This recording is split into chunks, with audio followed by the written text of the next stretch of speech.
I want to go over the highlights of the event. I want to react to it. All right. Tell some stories. The GOAT returns. I'm going to mainly focus on my POV because Michael said he was down to come on stream and then maybe we watch the race together. So we might do that, like the whole race. But I'm just going to be watching my POV today, my highlights. But I figured I should still watch my stuff because Michael's still in France for a few days with Lily. And I didn't want to like go live and not talk about the race. Okay, so somebody tell me, why did Squeezy go live when I was supposed to go live debriefing? Tell him he has to go offline. What is he doing? This was my slot. I didn't see you on French TV. They low-key ignored you. I think they ignored me for good reason. There wasn't a lot of drama in my race. There was 30 seconds of difference between me and the person in front of me. So it wasn't too scary. Thank you for the sub, boys. Go. 5K Jacob, thank you very much. I also don't think in general they cared much about the Americans. The French people are much more famous in France. Makes sense. Did you hear about Brock and Mata? All right, I guess we'll start with that off rip. If you guys didn't know, this past weekend was Champs for Valorant, the biggest Valorant tournament of the year. And it happened in Paris, coincidentally. And so there was a bunch of creators there, and the finals was NRG and Fnatic. A bit of a return to form for Fnatic. And I think the best, performance NRG's ever had, for sure, making it to a finals and winning. And on NRG's team, if you don't know, I'll go through the roster right now. They have Som. Okay. They have You're my mans. Ethan. They have Scuba, who used to be on Oxygen in Tier 2. And then they have Mata and Brock, former MXS members Mata and Brock. And they played, Mata and Brock specifically, out of their minds. They played out of their minds. They played so well, in fact, that Brock was awarded MVP at the end of the tournament. Over half of this team is Tier 2 players, bro. The Tier 2 players, all right, are amazing. So it's if I'm going to be honest, I'm very happy they won. It's slightly bittersweet. It's slightly bittersweet in the sense that we had such a god squad in MXS and then Shopify Rebellion. We had such a god team with Brock, Mata, and the rest of the crew. It was a damn god squad, but it's just really hard to promote. And it makes me feel good that they left when they did. Because they're still in their prime and they were able to capitalize and turn it into a world championship, which is obviously the dream, right? So anyway, very happy for them. Very happy for them. Did you see the changes they're making? I didn't. I don't know what the changes are. What are the changes? What are the changes? Can you say happy birthday, Muhammad? Bang, did it. Nice facial hair. I didn't have a razor or a shaver or whatever. Tier 2 can make champs next year. Really? That's interesting. Interesting. Okay, that's not a bad change. That's not a bad change. Look, it's a fact that many Tier 2 teams have been and are better than Tier 1 teams. And I think the champs winners prove it. Gang, gang, gang, gang, Pope gang, John gang, Paul, gang. thank you the 5 gifted. Sarn Fox, thank you the 11 months at Tier 2. Actually, 1 year at Tier 2. Tier 2 like an idiot for a year. What am I doing with my money? You should actually be asking, what am I doing with your money? The answer, usually spending it on some bullshit. But I appreciate it. Worm Castles, thank you for the 1 year of Prime. Are we gaming today? Yeah, we'll be gaming in a little bit. We're doing the new Mario Party with Squeaks, Leslie, and Ray. That's the game plan. GG for your P9. As a French, it was incredible to see the event going international. Yeah, the event was awesome, bro. Okay? Let's talk about it. GP Explorer 3. The event was phenomenal. Phenomenal. Truly the best event I'd ever been to and might ever go to, at least in terms of creator events. Because I think if you were to like, if I'm objectively saying who's Crush making the the race, best brother. events in the States, You're my man. it's like, you know, the most successful at getting people all in one room together is probably Cutie Streamer Awards. I've run a few events that are pretty successful, like streamer games. Bro, this is a different level. This shit is a different level. Did you see the photos? I lived it. I lived it, and I don't believe the photos that I see from it. Let me see if I can find it. Hold up. Let me see if I can find it. Oh, yeah, this one right here. This is crazy. This is crazy, bro. This is insane. It was literally bigger in person than the Super Bowl. I'm not going to go that far. I understand where your heart's at. It was a big event. Let's dial that down a bit. Let's dial that down a tad. Why do you think these foreign streamers can do such big events? Okay, I know what your intent is of your question. It sounds like you're hurling a slur. Why do you think these foreign streamers are getting all these people in a room? I get what you're saying though. Why is it seemingly more feasible for creators in Europe to create such large events? Because there's GP Explorer 3 and then also Ibai's boxing event, which are the two biggest events. And then also the Sidemen charity soccer match, right? Those three they're probably the biggest live stream events from creators, I think. I don't know if I'm missing one, but I think that's probably the three biggest. And the question is always like, why? I think the answer is really simple. I think their answer is really simple. There's probably like it's a layered answer, but the simplest answer, bro, is America is big. I mean, that's the biggest one. America is just so fucking big as a country. Dude, America is the size of Europe. The United States is the size of Europe. Okay, with nowhere near the density. So for the French people, like the creators who attended, who live in the north, at least, it's like a pretty short drive for them to come to this event.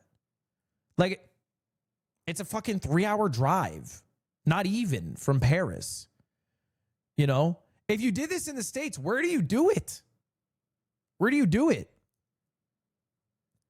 You know, where not only can you get all the creators to show up, but you can also get, you know, tens of thousands of people to show up. I don't think you can do it in LA. I don't think LA has, you know, 80,000 fans ready to go. I think you could do it East Coast, maybe. You could do it in like maybe like a Virginia, maybe Texas, maybe. You could maybe get, if you really tapped into like the colleges there. But like, it's tough.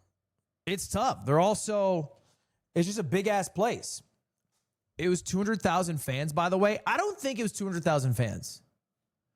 I'm not trying to start any controversy here. They had 200,000 tickets available for sale.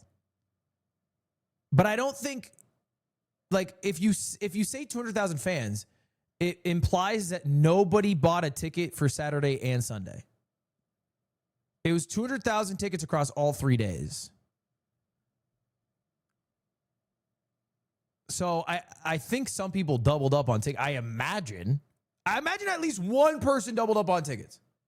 I imagine. I think it was 80,000 tickets were available Saturday and Sunday, and 40,000 were available Friday, and the whole event was sold out. So in total, that's 200,000 tickets. I imagine a lot of people bought tickets for the whole weekend and just stayed there. Not to look, it's still fucking 80,000 people. But it's not like Smile. 200,000 people specifically showed up. You're my mans. I will say I knew it was packed when we tried to go to McDonald's after the event on Saturday, and the McDonald's had a line out the door. The McDonald's in France had a line out the door. Okay. That's pretty tough. Tack, thank you very much for the 9 months. Thank you, Ritzma, for the 6 months of Prime. Appreciate your Prime usage. The best cuisine you can get in France, a Royale with cheese. They don't have quarter pounders because they don't know what a pound My is. mans. So their big thing is a Royale with cheese. The Super Bowl had 65K. This is for sure more IRL. Maybe it's possible. I guess it depends on the Super Bowl, but I think there's also a big influx of people that go to the Super Bowl city that don't go in the actual Super Bowl arena. But look, this event was huge. This Super Bowl is bigger. We can just say that. Like, we don't have to fucking. We can still look at this event and think it was a massive event without having to be a little fucking insane with our comparison. It was not as big as Super Bowl. The Super Bowl is bigger. We can say this. This is not controversial.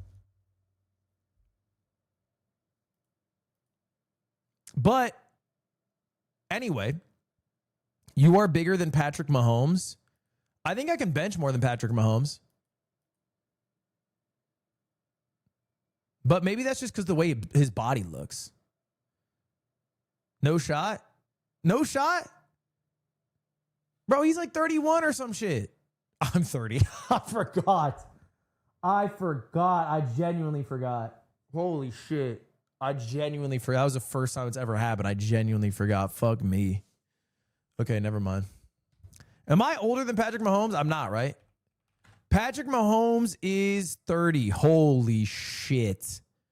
I'm older than Patrick Mahomes. Holy shit. I'm 2 months older than him. Oh, this was such a bad start to the Dubbin stream. Aga. What a bad start, bro. I'm 2 months older. Oh my God. What would you rather be? Okay. What is it? 3-time Super Bowl winner? One of the best QBs in the league right now? Or the 9th placing racer at GP Explorer 3. Who's got a better resume? You tell me. Who's got a better resume? Anyway, the event was insane. I figure the best thing we can do is go over some of the clips from the event. Let's go over some of the clips from the event, starting with the stream itself. Now, apparently, I was not featured heavily on the stream. But there is somebody, shout out Sanjo Panjo, who made a compilation of my moments throughout it. 1, 2, 3, 4. So we'll take a look there. But I guess before we jump in, we should go over format. Did everybody watch it live, by the way? Did you guys all watch it live? Some people were confused in the format. QD was hella confused in the format. I think she just never watched racing, to be fair, so she was a bit confused. But basically, it was split into 2 days. All right? The event was 2 days long. Saturday and Sunday. Now, this day is really the only thing that mattered. Like, Saturday was just for funsies. It was a practice day. And it, like, you know, if you win the race that day, it's cool. But it didn't really matter that much. But both days went through a pretty similar format. Where in the morning, you would do time trials. Okay? Time trials is how you'd start every day. And the time trial was broken into 3 different phases. Phase 1 was the group stage, where 2 groups of 12 turned into 8, which turned into a group of 16, which went down to a group of 10. And then that final group of 10 would do a race. And whoever had, you know, the fastest time would be the first position in the actual race. So that was the format. Pretty simple. Okay. So can you basically make sure you are in the top 2/3, and then if you can, you'll make it to the final phase. And then, based off the order of your positioning, that will be the order that you start the race in. Okay. The actual race is after that. And Sunday worked the exact same way. The only difference was it was 16 laps instead of 8 laps. It was just double the length. But it worked the exact same way. Do you mean qualifying? Yeah. Is that what they call it? In French, they called it qualification, which I guess means qualifications. In my head, they're time trials. Because you don't qualify per se. Like, everybody makes the race. It just determines the order that you start the race in. I don't know if in actual racing you qualify for the race itself, or if you just qualify for starting position. I haven't watched a lot of actual racing, to be fair. Yeah, it's your pole position. F1 was this at the same time. Yeah, apparently there's an F1 race in Singapore, and on Canal Plus, which is a paid channel in France, it had less viewers than the Channel 2 presentation of GP Explorer 3, which I thought was kind of funny.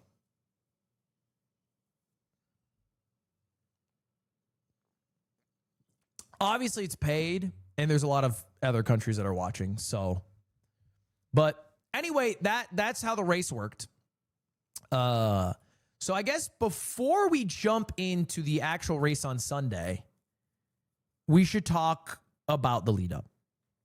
So the training for this event was me flying to France 3 times in the span of 3 months, 1 week each time. The first time I ever touched an F4 car was at a track in Dijon-Prenois, which is where they make the mustard.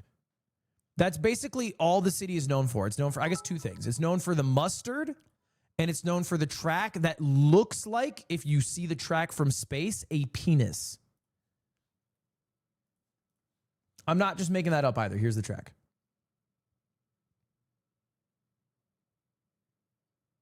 This is the track. It looks like maybe your penis. Yeah, I got big nuts. I got big, huge nuts. My balls are fucked up. Yeah. Yeah, I got fucked up big balls. So anyway, this is the first time we ever raced, me and Michael. And by the way, I love this track. I like it way more than the track we actually rode on. But this is where we practiced. None of this was filmed, really. I filmed a bit of it, but I never posted a vlog of it.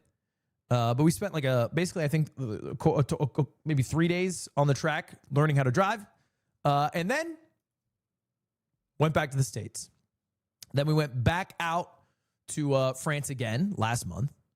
And that's where we recorded the vlog that I uploaded like a couple weeks ago. This vlog here. That's where I uploaded this vlog here. And this was at the actual track, which is in Le Mans Bugatti. It's in Le Mans, France, which is known for their 24-hour track. And it's their smaller. The map's kind of cool if you look at it. Le Mans track. So Le Mans is way bigger than the actual track we drove on. And when we first went out, I thought we were going to drive on Le Mans because everyone who I said to that we were driving at Le Mans was like, oh my God, that's so cool. What a famous track. That's where they do the 24-hour race. The red outline is Le Mans. This little nub in the corner here is what we actually drove. This gray outline. So it's a big difference. It's a pretty big difference if you look at the size of Le Mans Bugatti and then actual fucking Le Mans. We drove basically one straight. That is pretty much all. We drove the equivalent of one straight, almost straight, I guess, that people do in Le Mans. Which, by the way, was a good thing. because this track is fucking 13.4 kilometers or some shit. You know, if you spin out over here, oh my, it's gonna take an hour to get that car towed back to the pit. Like it would be insane. We are not cut out for racing actual Le Mans, which is why we did Le Mans Bugatti. So anyway, last month we did a training session there, probably like 3-4 days. And if you guys watched the vlog, you would know that I had a simple goal of reaching a time of 1:04XX, right? So basically hitting a time in the 1 minute 40 seconds somewhere window, which I achieved, I think, on my last session. I eventually got a 1:48.98. And I think Michael got a 1:47, which for reference, kind of dog shit.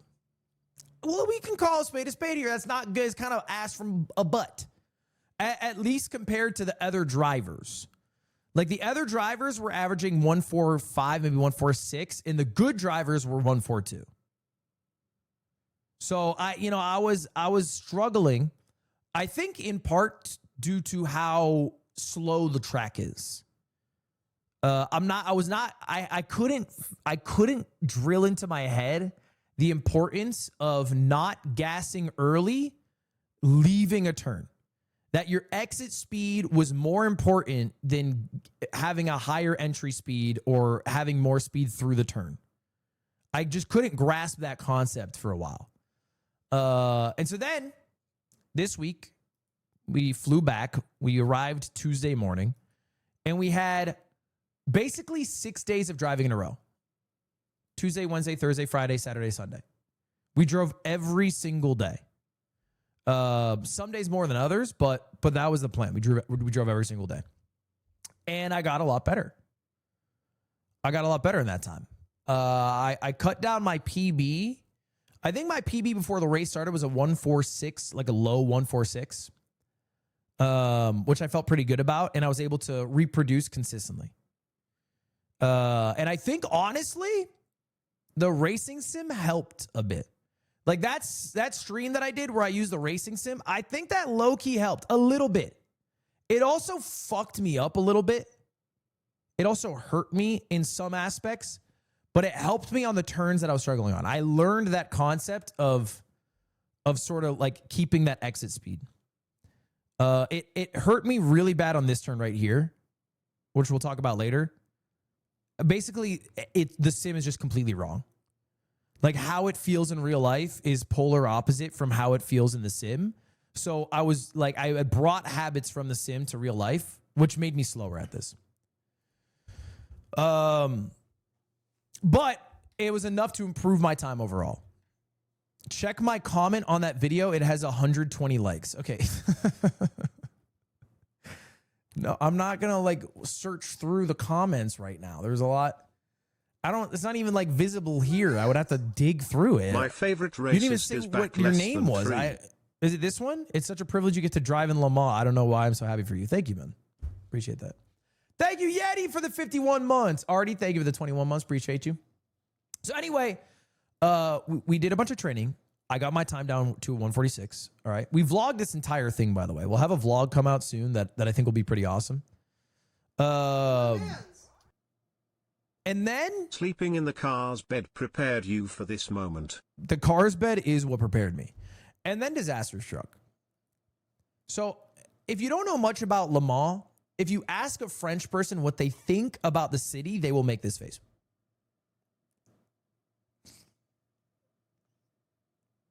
It's not looked upon very fondly. It's kind of like Kokomo, Indiana. Bakersfield, California. It's a bit of a throwaway.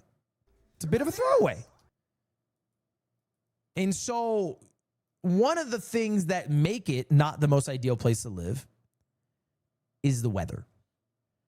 There is not phenomenal weather to be had in Le Mans. Specifically, it rains a lot.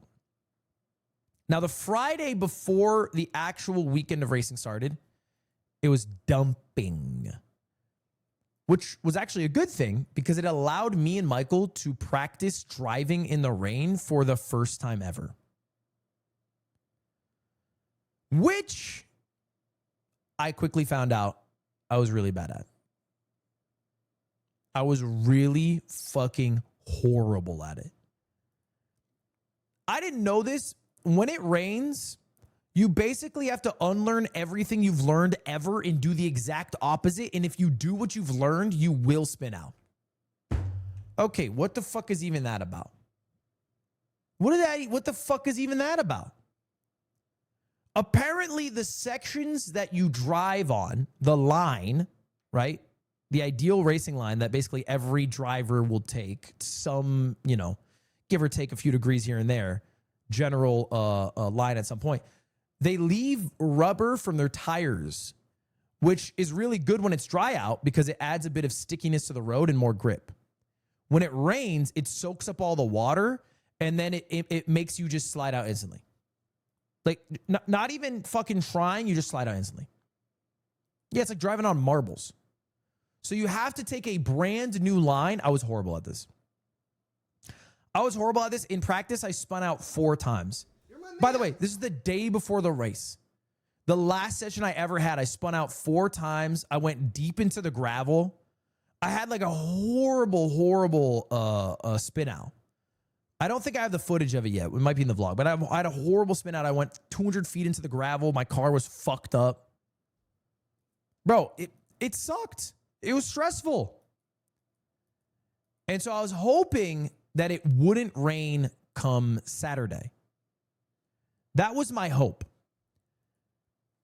If you watched Saturday, that is not what happened. That is not exactly what happened. It rained a lot in the morning. We did our qualifications.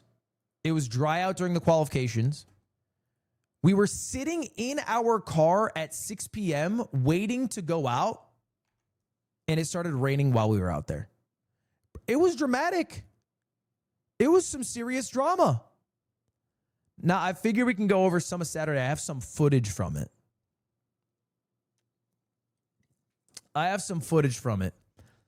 I think first off, I have the qualifications. Let me see if I can find those.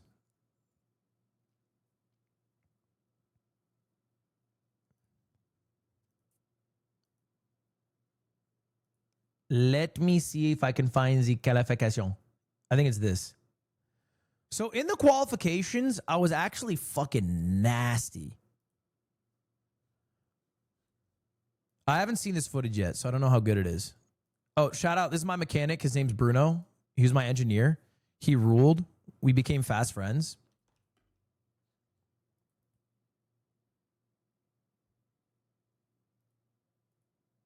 Is it a still image? It's a still image for 8 minutes?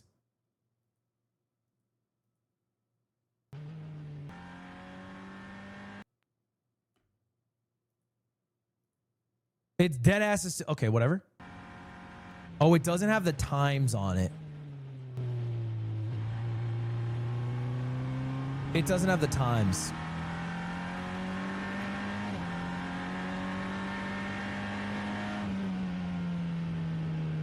It does in the name. Look at the file. Wait, what do you mean? Eh?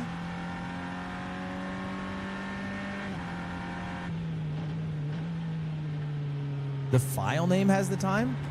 The file name has the time.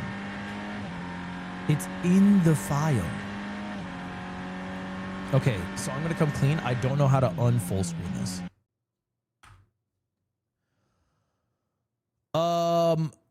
It says Saturday qualification. Well, it has the time that it happened at. I meant like the time of my driving.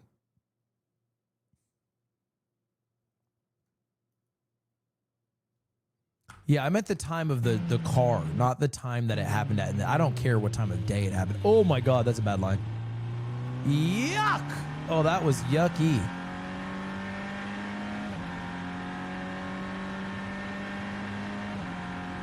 Anyway, the Saturday qualifications went great. All right, that's all to say. The Saturday qualifications went great. I ended up placing 7th overall, which I was very impressed by.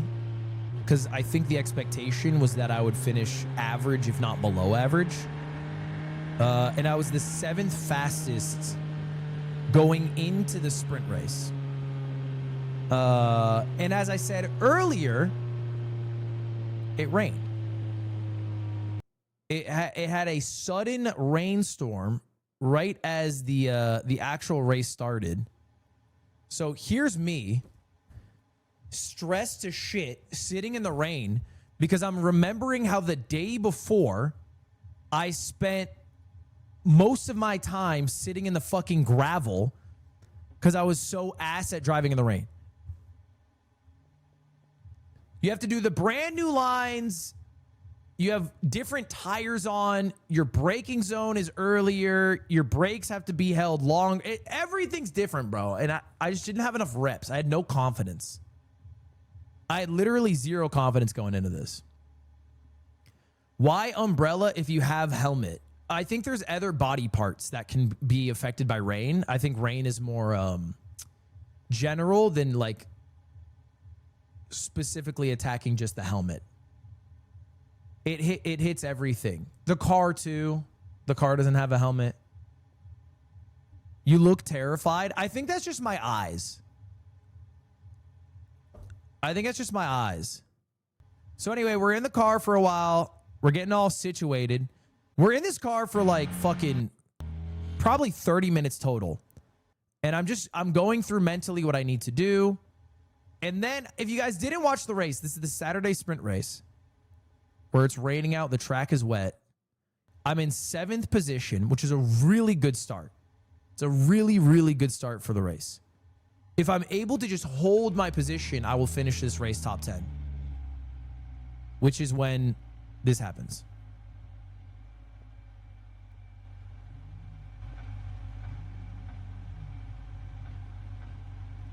Now, normally you're not allowed to pass from the starting line. You stalled? No, I did not stall. That is not what happened.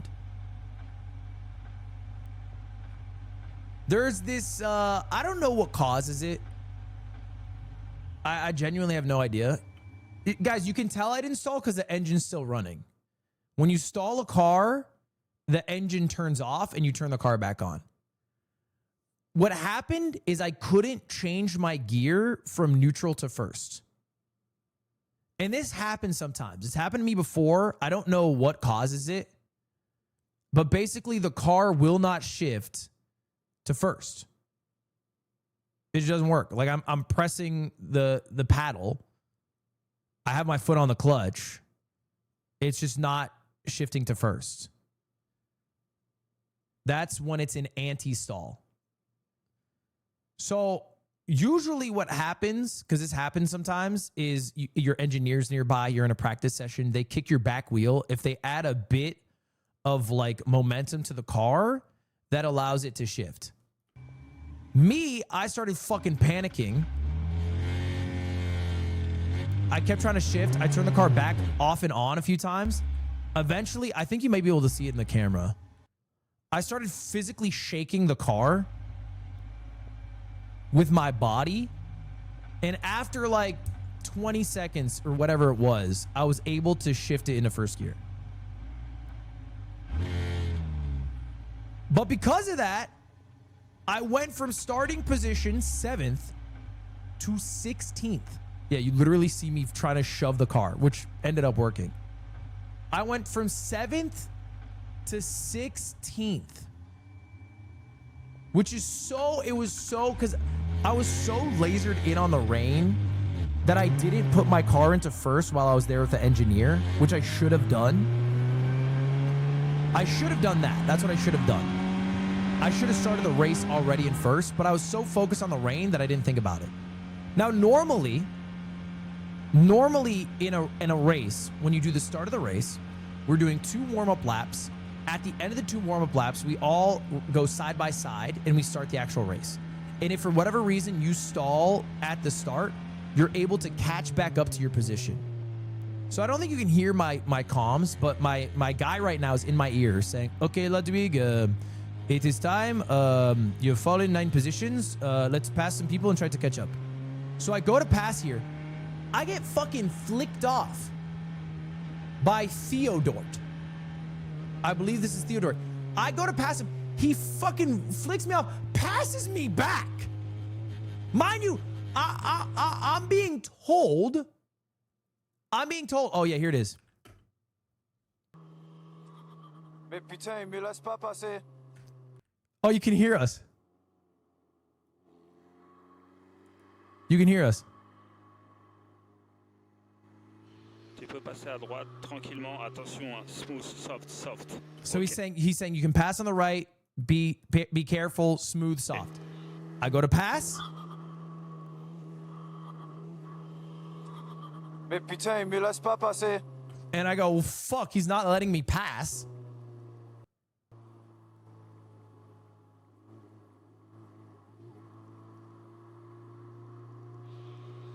Ne prends pas de risque, essaye une nouvelle fois la prochaine ligne droite, sinon c'est pas grave.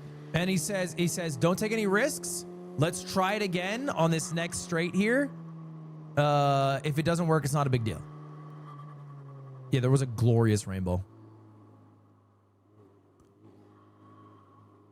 So I'm like, okay, understood. I go for another pass. You know, bear in mind the tires are cold, the track is wet. I'm trying to do it safely. And I'm in a fucking war to get my P7, which I earned back. Oui, vas-y, vas-y. La double, c'est bon. He's saying that, okay, good. You can overtake. Keep going.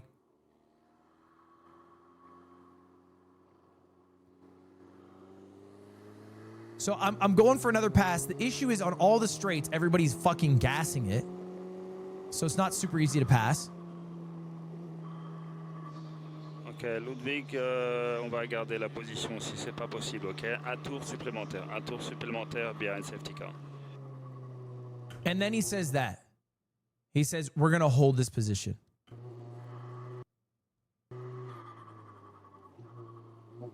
And I'm like, what do you mean we're going to hold this position? I'm P7. I'm in P fucking 15 off some bullshit. Let me get my P7 back.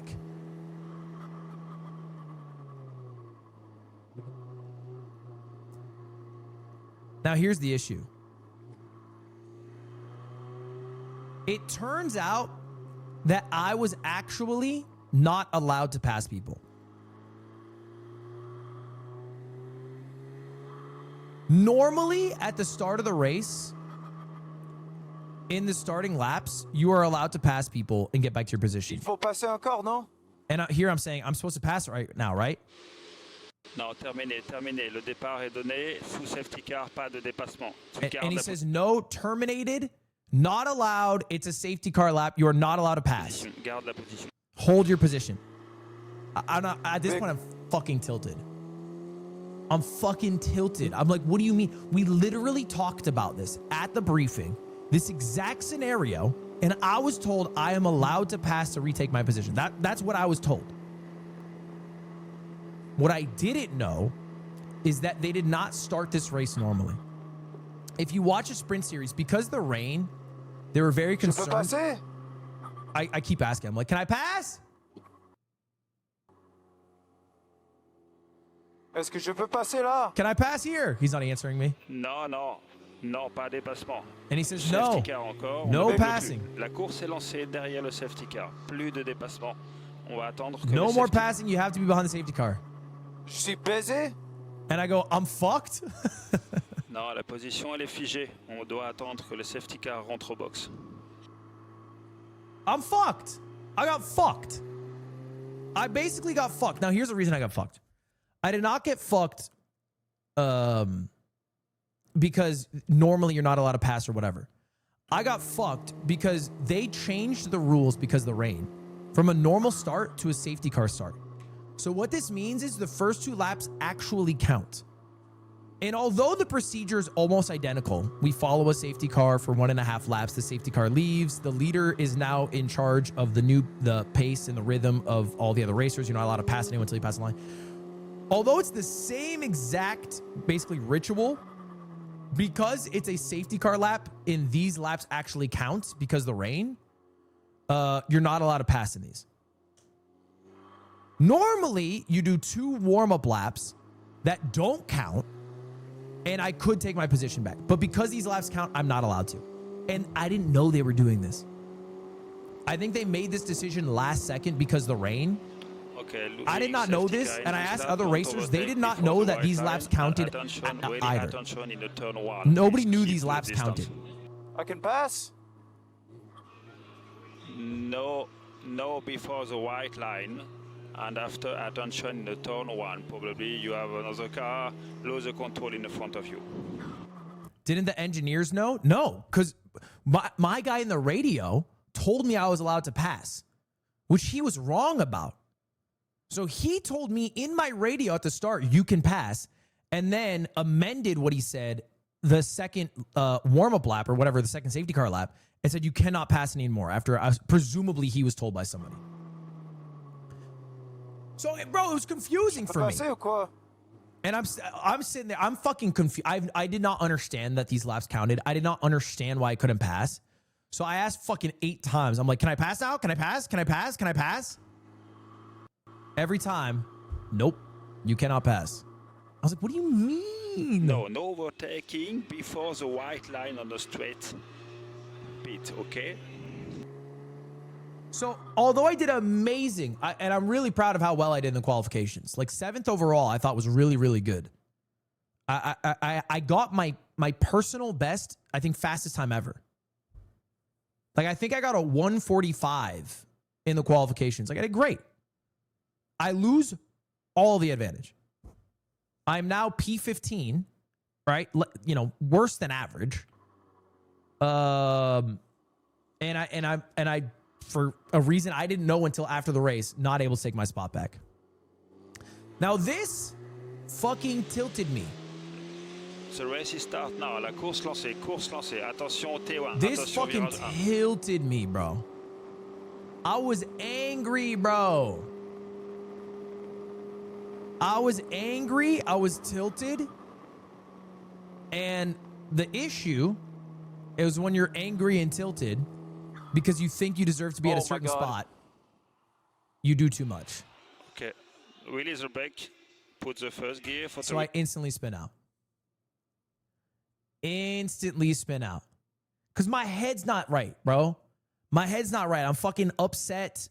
I'm like, what the fuck? I'm not even able to do the race because I cannot believe how much I was just fucked. Restart, please. And so I go from P7 to the moment the green flag is waved, I think 23. I think I am P23 at this moment. You're my mans. What'd I say? T1, attention, virage 1. Glad you didn't die in a fireball less than 3. The first gear for the restart, please.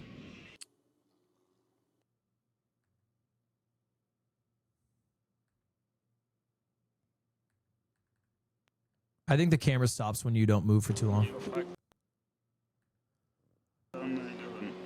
So anyway, I'm now, I think, like P23 or something out of 24. I'm like close to dead last.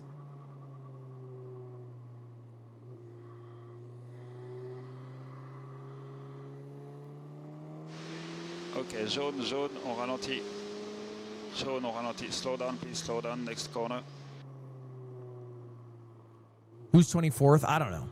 I have no clue at this point. I only have my own POV and, you know, the life I led at this moment, which is fuck this bullshit. Cause here's part of the thing that really pissed me off. This was such a Mickey race, right? Because the rain, which is obviously unlucky, because the rain, there were spinouts galore. Right. Like we can see just in this fucking one lap here, I had spun out. There was that other person who spun out. There was that person we just saw spun out. There was those 2 cars there spun out. Like so many people spun out that we had to suspend the session, do safety car laps. And I think of the 8 laps we did, 5 laps were safety car laps. 5 laps were basically erased from the actual race. It was really a 3-lap race. Safe. You know? And so if I started in P7 and all I did was just fucking stay on the road, which I think would have been easy enough to do, I probably would have finished, 6th or 5th place. And I'm not just talking out of my ass here, because Hootie, who was in P8, did exactly that game plan. And I think ended the race P5, maybe P4. Just simply staying on the track and having a good enough start position. So I was really tilted at that. And it was only when we eventually had a red flag where I had to basically fucking sit myself down and be like, okay, what actually matters? Does getting a Mickey Mouse result that shows you being 8th in the sprint race, okay, the Saturday race that doesn't actually matter, is that more valuable than making the most of the opportunity, right? We've already done the fuck up. We've already been hoed by this rule change we did not know about. So is it better to fucking pout about it, overdo the driving, spin out, potentially ruin my car for tomorrow, or is it like have a good fucking time? So I try to have like a mental mind switch. You can see me fucking waving at people here. Surtout, il faut 16e. And I'm trying to basically just fucking reinvent my mental. So I think at this point I was in 20th place. We're red flagged. We do a safety car lap. And I think I'm eventually in... What the fuck happened here? What happened? The camera spun?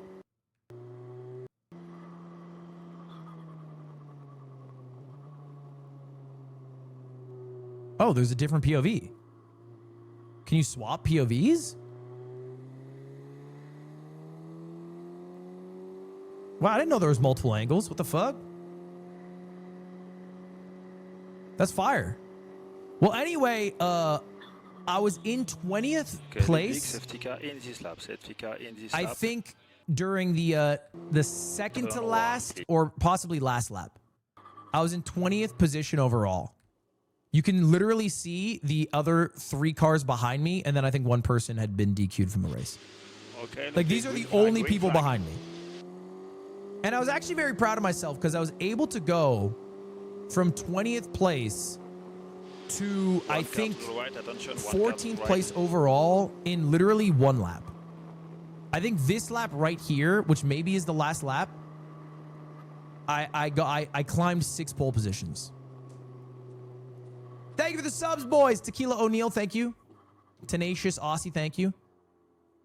Anders so brave for that pass. Okay, yeah, the Spaniards are to be feared. Wait line, and now you can go. Edit Sky, thank you for the prime.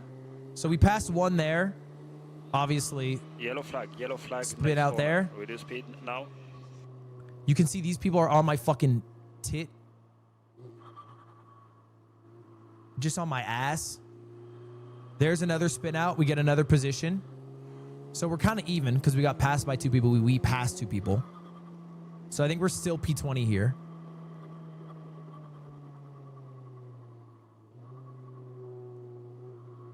I don't know the difference between pole positions and positions. I just say what I think sounds right. I'll probably be wrong. Aren't these dudes lapping you? No, no one's lapping anyone. Because think about it. The fastest racer is maybe 10 seconds faster than the slowest racer per lap. And we were safety car for half of this race. So you would have 3 laps. It's impossible. Even if you were doing like a 2-minute, 10-second lap, 30 seconds slower than leader, you still wouldn't get past. How did Michael do in this race? Michael started 12th. And I think he initially was doing quite well. And then he got hit by somebody. He eventually got hit by somebody, which led to him ending, I think, 20th overall.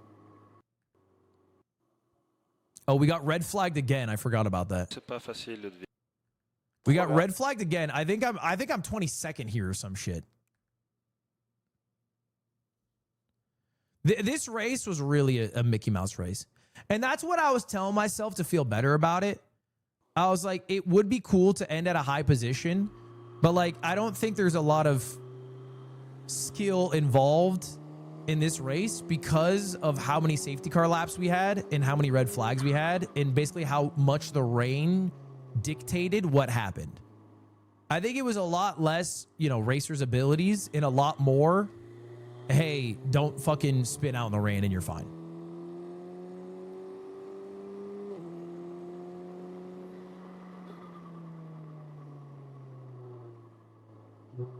Is this safety car? This might still be safety car. I genuinely think there was 5 safety car laps. You can see there's only 2 people behind me. I think there might have been 2 retired cars, so I think I'm in 20th position here. Do you know your times? I don't know my times. No, you'd have to like actually time it. The time, I mean, the fastest time in this race is very slow compared to what like Carchez would normally do because of the rain.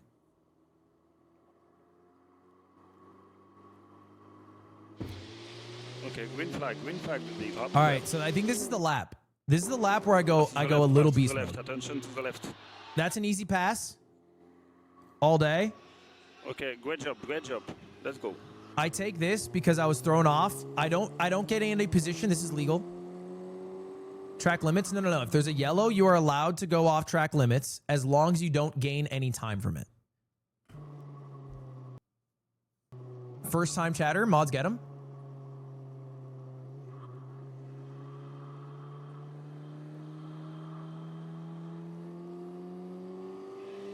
Doubler à gauche, Ludwig. Double à gauche. And you hear my radio guy? He's saying, pass on the left, pass on the left.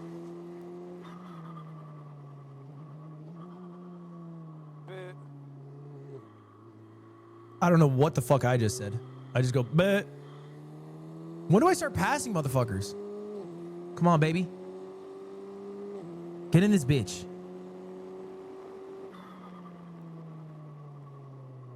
Oh. So this is Michael. That's Michael right there. He got hit by Subway PLK on the right here. PLK hit him on the back. He spun out.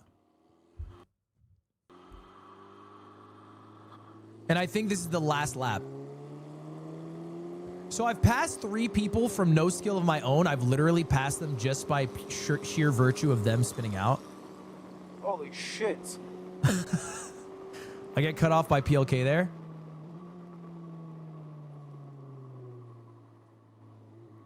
You pussied out. I pussied out because that's the line. And if you drive on the line because it's filled with gum, you're going to slide out. Go. Overtaking, Ludwig, double. Okay, braking. Perfect. And I figured I'd have an opportunity later, which I just showed I did.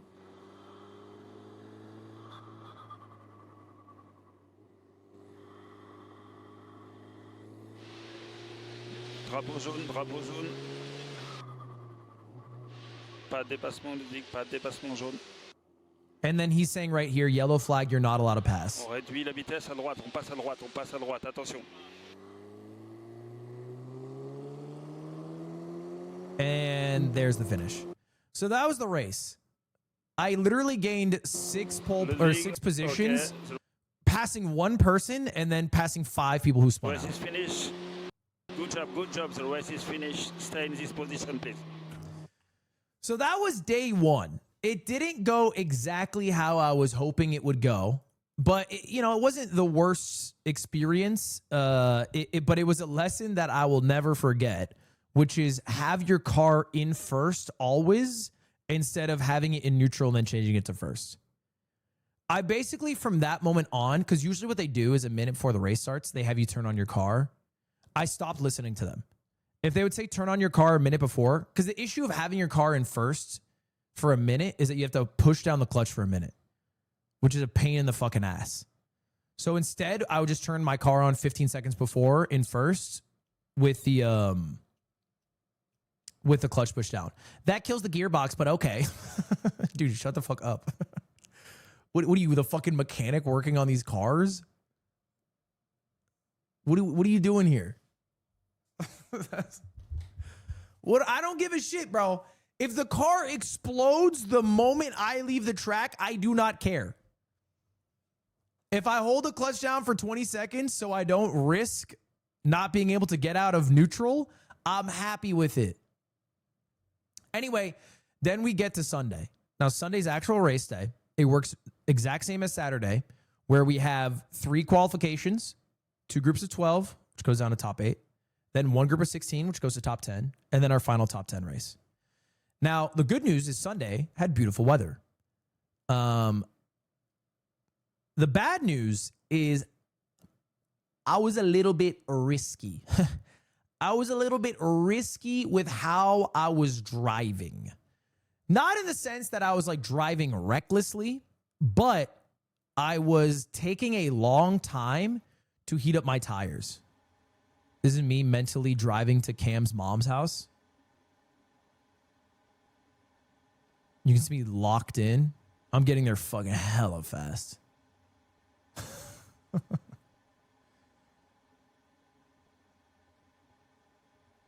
I was visually driving through. Not visualizing driving my fastest lap, but specifically visualizing leaving the pit. Because the pit lap is the weirdest lap of them all. The pit lap is a very weird lap because you leave with the coldest tires, with a cold track, at not your regular speed. So like that first lap is the one that I really wanted to rehearse in my head. You're even simulating G-forces? Yeah, I'm simulating because you move when you push the brake. Is there traction control and ABS? No. There's nothing, bro.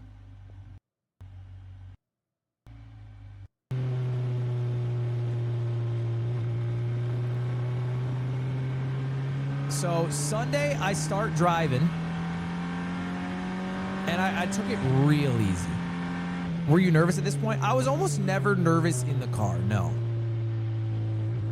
Because I had a game plan. I knew what I was trying to do.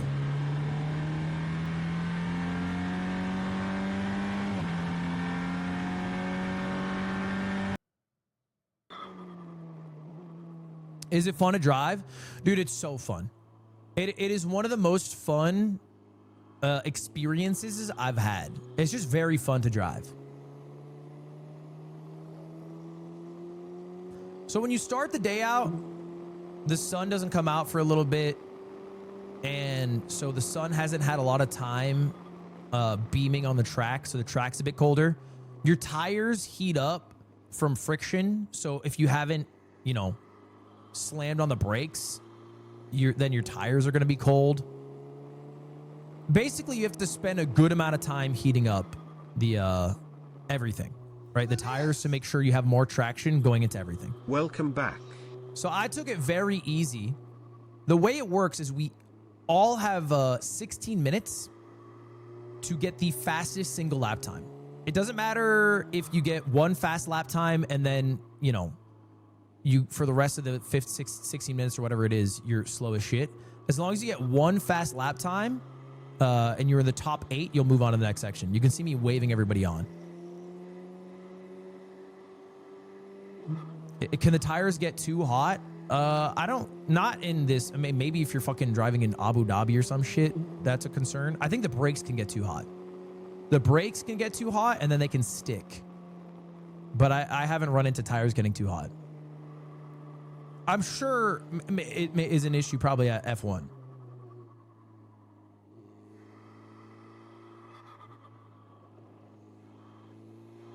So the reason I'm letting everybody pass is twofold. One, it gives me time to drive slower so I can work on heating up my tires. And then 2, I also have a clear roadway in front of me. Because when you're doing this, if you're going for your fastest lap possible, but there's somebody in front of you and you try to pass them, you're just going to be going inherently slower. You know what I'm saying? Like the effort it takes to pass somebody will just always slow you down. So in my mind, it's like I can either try to keep up and then be right behind somebody, or just let everybody pass me and then there will be literally nobody in front of me. And so when I go for my best time, I'll have a chance at doing really well. So let me see if I can find my best lap. Big time! Okay, I think that was our lap. I think that was our lap right there. So here we are basically like 14 minutes in or something like that. And I talked to the guy on the radio, and at this point I had not qualled. So again, it's 12 racers, top 8 qual. And when I drive by this monitor right here, this white monitor has a clock on it. I don't know if you can see it, but it says like a minute and maybe like 49 seconds or something. Basically, there's a minute and change left. So there's like a minute 49 left, which means there's only time enough to do one more lap. And then my engineer says, you are ninth position. You are ninth position. You have to gain one more second. Now, bear in mind, this is to get out of the first qualifier. If I don't get out of this qualifier, I'm going to start this race between like 24th and 18th place or 16th place, whatever it is. That's a pretty fucking bad start. So this lap is the only lap that mattered. So I'm going full speed around this turn. You go in 6th gear, dial it back, boom, boom, boom, down to 3rd. Cut across my chicans. Great exit speed. Okay, Ludwig, pushing a little bit, pushing. My boy's got my back. All right, baby, push it a little. Keep the inside. Wait for it, gas, all the way down, pedal to the metal. Just kissing the vibrators. Okay, down to 3rd. Cut inside. Gas it out.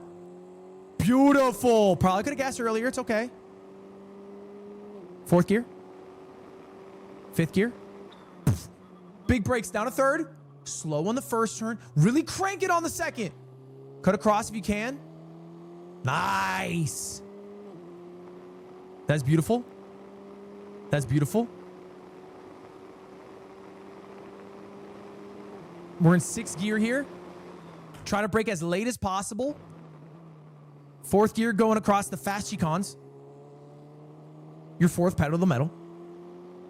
What's the top speed? Maybe 145. 3rd gear.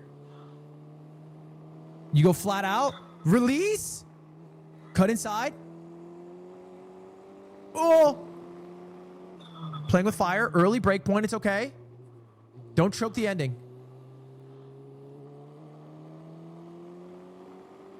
And you can see they're literally waving the flag. So I spent 14 minutes heating up my tires. I was in 9th position. I had 1 lap to basically fucking clutch or be booted from the lobby. P5, Ludwig, P5 pour l'instant qualifié. On attend le reste du groupe. P5. On ralentit. Did I do et it? on retourne box. And I'm asking, did I do it? And my guys tell me, Is that enough? Was that P5? he's saying P5. Yes, P5, but we must wait the other car. We must wait on the other car. But we plus have the to checkered wait. flag. Because there's other people who haven't finished behind me who could, you know, bump me out. Let's go! Let's go, baby! Now I pop off because I drive by this monitor, which doesn't really show well on the camera, but it showed that I had qualled. Let's go! I was so pumped, bro. Let's go, baby! Last lap! Woo! I was so pumped, bro. It was genuinely the last lap. Ok, Ludwig, hein, You know, like you ralentit, fuck on up rentre anything, box, it's ok, over. pour le public, parfait, merci.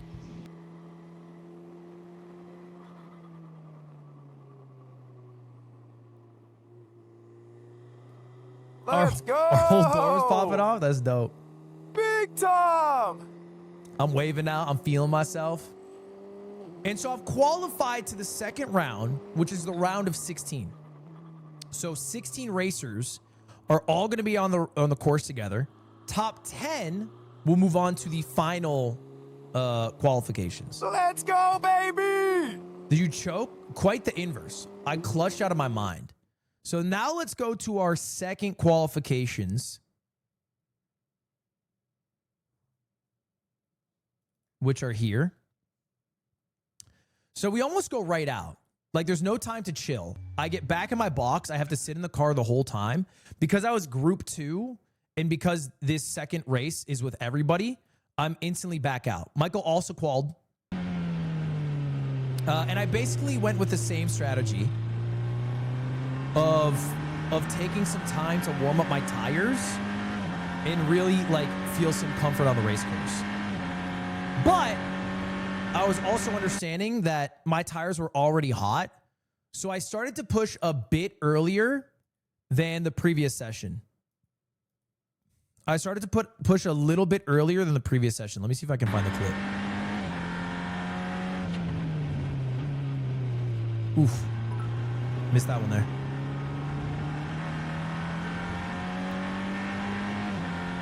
Someone forgot to clean the lens? Yeah, it happens. Streaming tips if I don't have money. I don't even need money to be a good streamer.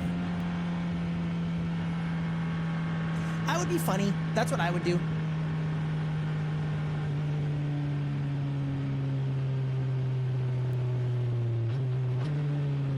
I'm going real slow here. I wonder why. Let me see if I can find the clip.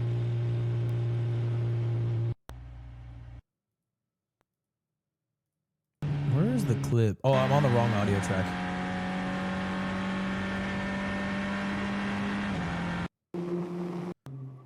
Where is it? Hold up. I think, yeah, this is it. So I decide to start a little earlier on this one, right? This is the second qualification. It's 16 racers, top 10 move on, which I think would be very impressive. I was able to do it the day before, so I was hoping to repeat. And I was pushing earlier because I didn't want to risk waiting for the last lap to qualify again, because it's a bit risky in a more talented group. So this lap, I'm pushing as fast as I can when I spin out. So I'm going around, and I hadn't really been totally gassing it on this section, but I decided to gas it, and I'm not even entirely sure. Maybe I hit the pedal too quickly.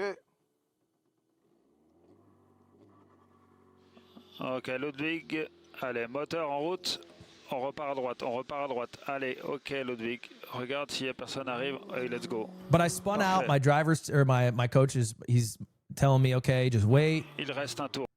And he says right here, Il reste encore un tour. There's only one lap left. There's only one lap that remains. Droite, allez, ok, Ludwig, regarde s'il y a personne arrive, hey, let's go. Parfait. Il reste un tour. Il reste encore un tour. Il faut faire un temps. And he was basically like, you have to get a time on the board. You have to get a fucking time on the board. Because I think I had like fucked a couple of laps by going off track limits. If you go off track limits in a qualification at any point, that lap that you are currently doing doesn't count. And the next lap you do doesn't count.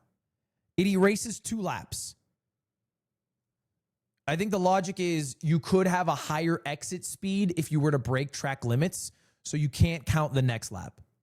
So I basically, like, I had done that. I had spent some time warming up my tires, and then I had spun out. So I don't even know if I had a time at this point. P9, P9. I think, okay, he told me I was sitting in 9th at this point, but with enough people left to race where I could easily be knocked out. So I basically had to fucking clutch up an awesome time. And then this was the final lap right after my spin out.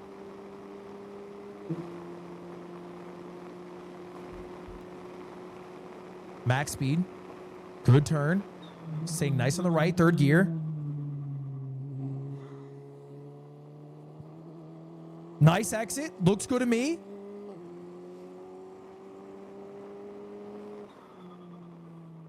Holding some brake into this turn. Nice. That was beautiful. A beautiful Dunlop turn. I did a later braking point there. I decided to be a little ballsier. Probably could have cut in a little more, but it's okay. I have enough track limit.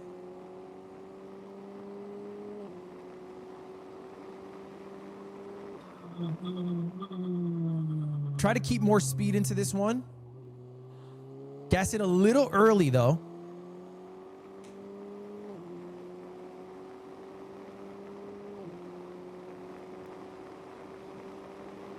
I feel like quals are more fun than the actual race. I like them a lot. I think they're very fun. I think having said that, the hype of passing in a race is really exciting, and you don't get that in quals. But when you're driving, it definitely... I mean, I guess it's the difference between time trials and GP and like fucking Mario Kart. This part I was scared of because I just spun out here. But I decided to floor it anyway because fuck it. Oh my God, I did not realize how... Oh my God, I almost went off track limits. Holy shit. Yes, P5, you are qualified. Qualify, Ludwig. Well job. Boom! P5 again! P5. This time I'm P5 out of all 16 drivers, by the way. These are the top 16 drivers. I had the 5th best time out of all of them. I believe I got like a 1:45.2 or something. Let's go! Popping off again. Popping off again. And I clutch it yet again on the last lap, bro. I was clutch this day. Ok, dis-moi, je suis quoi maintenant? And here I'm looking at the board. You can see my head. P6. And I end P6. So somebody beats my time at the very end. I end up 6 overall. Putain, 6e, papa, c'est pas mal ça. Basically, it means that of the 16 drivers, I had the 6th fastest time out of anyone. Heureuse avec P6. What happened to Michael? I knocked Michael out. I think me and someone else technically did, but me and someone else, because I was on the cutting block, jumped up, and then we pushed Michael from 10th down to 12th. Like, I pushed him to 11th, and then somebody else pushed him to 12th. 45-5. We didn't like knock him out in the sense that like it wasn't something I specifically did. It's just because my time was higher. Mon pneu. Mais juste un peu, ça va. Alors tu dis au coach au box, tu dis au coach du box, mais je pense pas. La sortie. Here I'm asking if I fucked my tires because of my spin, and if I need, because again we have to go directly from this qualifier to the final qualifier. Now this qualifier, I'm gonna say, this was a bit unlucky. This is our last qualifier. It's the top 10 drivers, and whoever gets, you know, the best time will be starting in position 1. Whoever gets the slowest time starts in position 10. Now, normally we get 16 minutes out on the track, and you can see I leave around like the 8-minute mark, right? But you can see that there's not 16 more minutes of video to be had. Because on my fastest lap time, I started to notice something on my camera, which was a hint of rain. I was getting a hint of rain on my camera. So I spun out on one lap, and then I tried to drive again to get another good lap, and then they hit us with a red flag.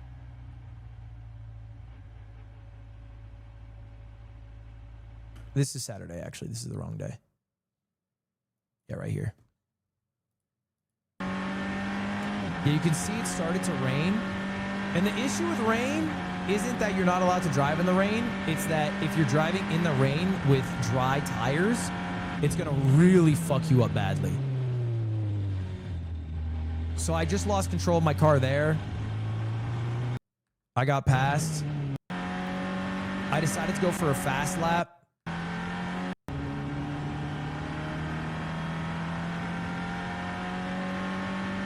Which I actually think would have been a pretty decent time, because I was really pushing my car, getting way more aggressive with my turns, way more aggressive with my gas. Wrong audio. Good looks.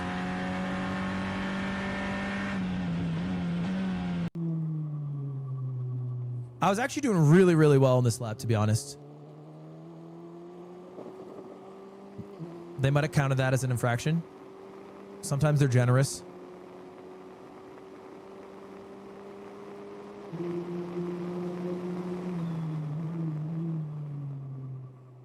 Track limits? Yeah, that is track limits. But they don't always count it. Sometimes I get away with murder. More real audio. It's fun to listen to the radio comms, I think.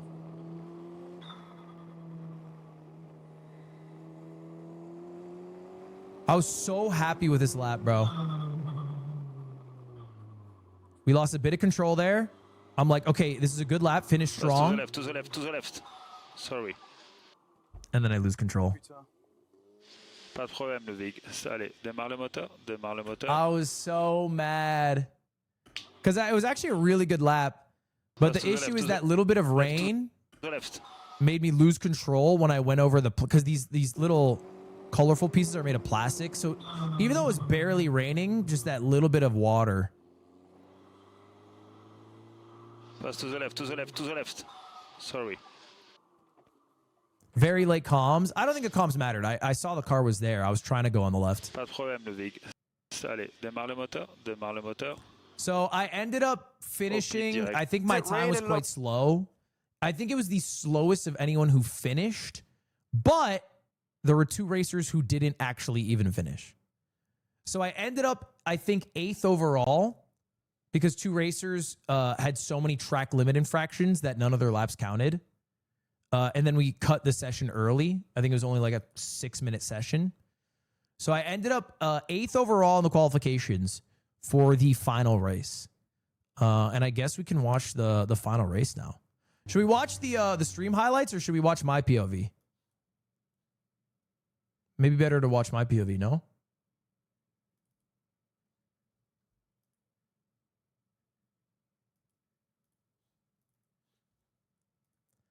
So here it is. You know the first thing I'm doing is putting my car in first gear.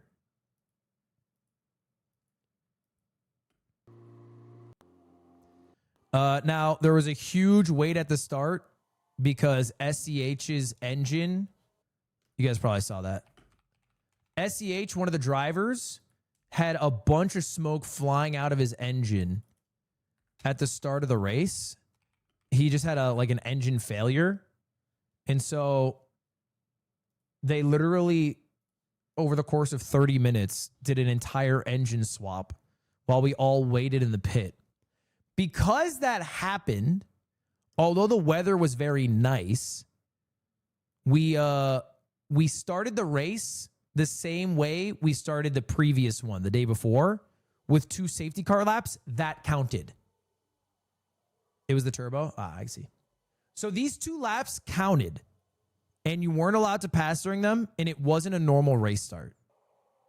The mechanic was crying after, bro. It was beautiful. It was fucking beautiful. Random viewer, thank you for the prime.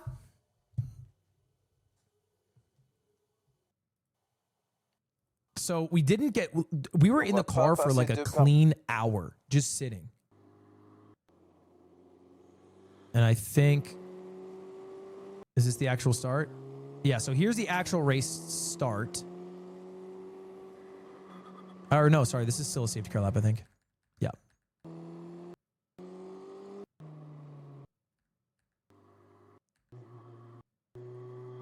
Pillow, thank you for the 10 months. Appreciate it. So it's supposed to be a 16-lap race. It actually is a 14-lap race, again, because the first 2 laps counted because they did a safety car start. I think just it was a call the director made. Green flag, green flag. What you normally do is you start in groups like 2 columns, and then you would all drive out like fucking neck and neck on each other's asses right next to each other. And I think the racing or the course director was terrified of like a 20-car pileup right here. Instant spin out from Onder.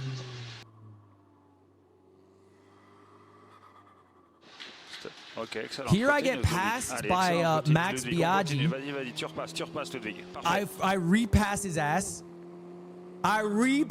ass. I say, no, Max. We have another spin out. I believe that's Theodore. You were trying so hard to defend. So part of the issue with this race, and it's no fault to the people who run it, but we spent a lot of time learning how to drive F4 cars. Very little of that was anything to do with racing. So we were told how to pass people in a briefing on Friday. Because when we're doing practice, like sometimes you end up passing people. Sometimes you end up blocking people. But for the most part, they wave these blue flags. And if you see a blue flag, it means let the person behind you pass. And people try to respect that. So basically, we had 2 days where we were told, hey, fucking, this is how you pass somebody. I had no clue. I was never really taught. Anyway, we do a safety car lap. I believe to get Theodore out. Left in this corner, please. And I think right now I am in 7th position because I have passed Onder and Theodore, who are 2nd and 3rd, who both spun out. And then we're back in it. No, not yet. 13 tours. Then we are back in it. And there are basically 13 laps that separate me and the end of the race. So I'm currently in 7th position because I started 9th. And I passed 2 people who spun out. Went a little bit wide there. I should have been tighter on the left. The one thing that I struggle with is, this is Hootie. I probably could have passed him here.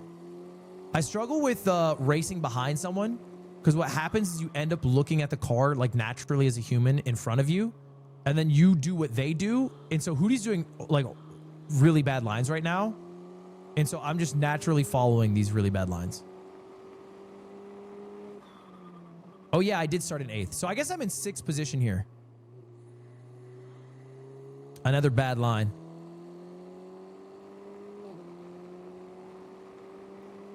You're my mans.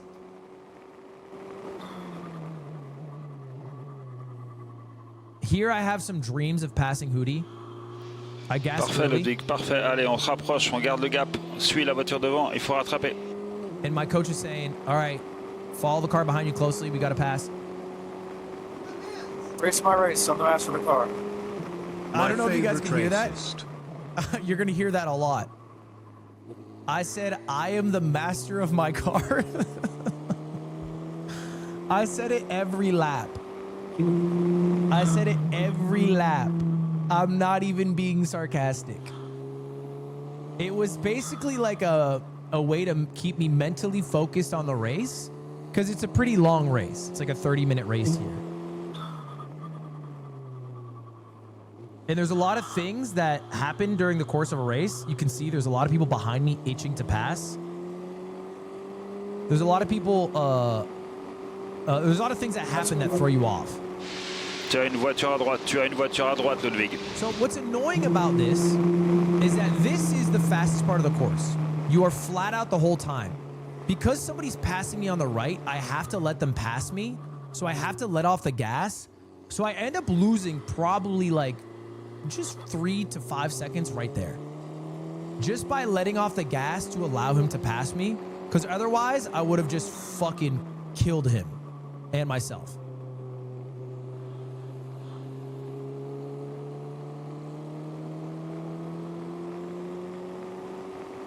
Yeah, there might be a better way to defend it, but because we are literally next to each other, and because the line has you go on the far right, if I hit it at max speed, there's no way for him to fucking be out of my way, and there's no way for me to not hit him.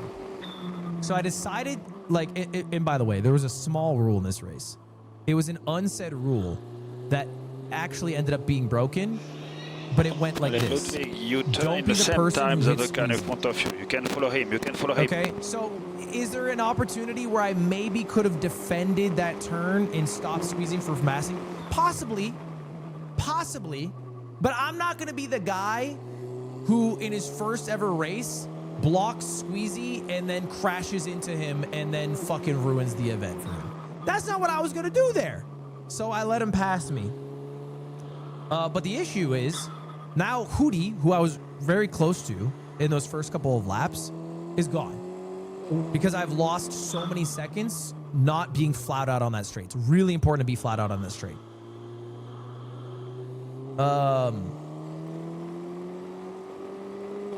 And so I think maybe I get this one successfully.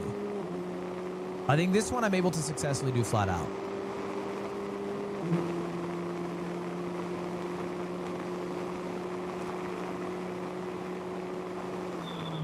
I can't tell. Is that Anna? Yeah, I think it's Anna.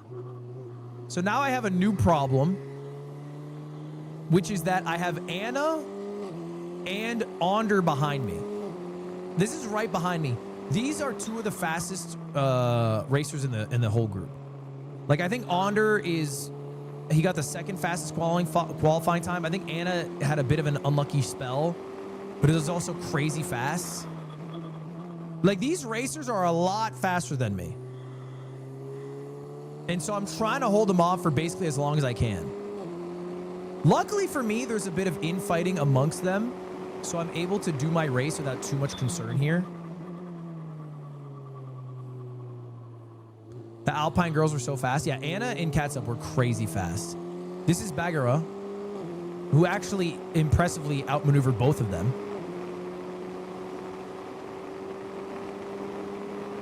Anna had car damage, so I believe she couldn't go as fast as she could. Really? I didn't know about that. This is the turn I'm worst at. I think I lose some distance between me and the person behind me every time.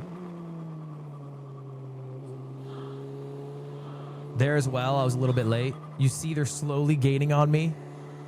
So, like, my fastest time I've ever done is 1 minute 45 seconds. I'm very happy with that time. The fastest time Onder has ever done is 1 minute 42 seconds. So, there's just, like no matter what I do, Ludwig, 9 lap, you're over 9 the course position, of 10 9 laps, position, like, he's and 30 the time seconds it was faster. better. You can go a little bit more faster. How often do you check the mirrors? Constantly. Constantly. Because you have to. Like, the issue is not checking the mirrors, is just setting yourself up to fucking die. So you can see their break point is way later than mine because they're going for a pass there. That was dicey. I did not see that. Holy shit, that was scary. Look at they're having a war behind me. The only reason that I'm able to hold this position for as long as I did, because if any of them were individually behind me, they would have passed me by now, is that they are fighting amongst themselves, so none of them are able to pass me. Because all these racers, again, they're like 3 seconds faster than me per lap. Per lap. And this is maybe a second behind me, maybe 2 seconds behind me.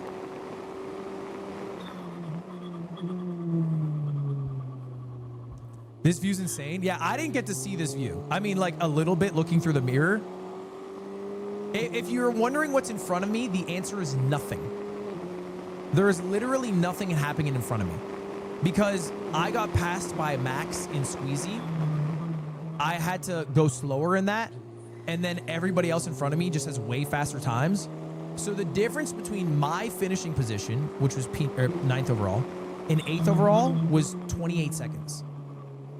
They were 28 seconds faster than me. I think Onder might finally pass me soon on the straight. So Onder finally gets a nice lead. It's Onder and Bagado. We lost Anna somewhere along the way. Onder has a faster car, or a faster exit, I should say. Amber to the right. Attention, So he Amber goes to to the pass me right. on the right. And then I run into this fucking situation again where I'm on the straight. I have somebody on my right. I can't go max speed because I will clip him. So I slow down. But the issue with that is because I slow down, Bagheera gets to keep her speed and I get double passed. I don't know really how I would do it differently. Like, I just don't have the knowledge. But it's just a fucking pain in the ass. Maybe I just have to take the inside before they can take it from me. Don't lift. I could not lift and then take the turn and then I guess stay more inside. But ultimately, here's what I'm thinking. I don't care about keeping Onder out. Right? Like, can I keep Onder out for maybe another lap? Maybe. It doesn't matter. I care about finishing this race intact without spinning out.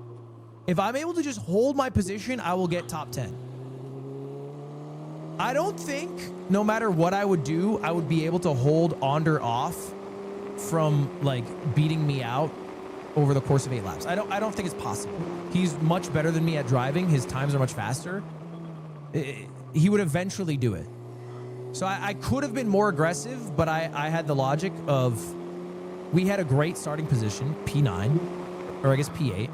let's just drive our race, and we will win by not fucking up. So I don't think I even got my course record in the race. I don't think we have the race times. Maybe we'll get it when we do the final video. But I think my fastest time was in the qualification still, the 145. I was just focused on maintaining position, not spinning out.